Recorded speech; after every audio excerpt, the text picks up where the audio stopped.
செஞ்சோம்.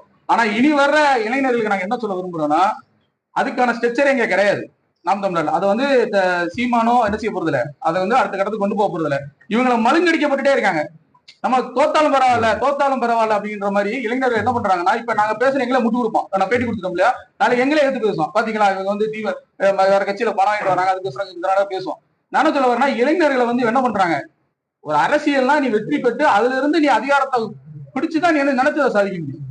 உன் கொள்கையை நீ என்ன செய்ய முடியும், பண்ண முடியும். ஆனா அதே பண்ணல. இளைஞர்கள் மத்தியில நீ தோத்தாலும் பரவாயில்ல, நம்ம தோத்தாலும் பரவாயில்ல போராடிட்டே இருப்போம், தோத்தாலும் பரவாயில்ல போராடிட்டே இருப்போம்னா இப்படிதான் வருஷத்துக்கு ஒரு 10 பேர் வருவான், 10 பேர் வெளியே போவோம். இப்ப நாம் தமிழர் கட்சி அப்படிதான்.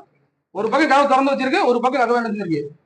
வெளிவாசல் திறந்து வச்சிருக்கு, உள்வாசல் திறந்து வச்சிருக்கு. இந்த பக்கம் 10 பேர் போவோம், 10 பேர் உள்ள வருவோம். இப்ப நாங்க என்ன பண்றோம், 8 வருஷம் வளைச்சிட்டு இதனால இந்த கட்சி அடுத்த கட்டத்தை நகராது அப்படின்னு தெரிஞ்சிருச்சு. தெரிஞ்சனால எங்களுடைய நேரத்தையும் எங்களுடைய பொருளாதாரத்தையும் என்ன செய்யல, இதுல வீணடிக்க விரும்ப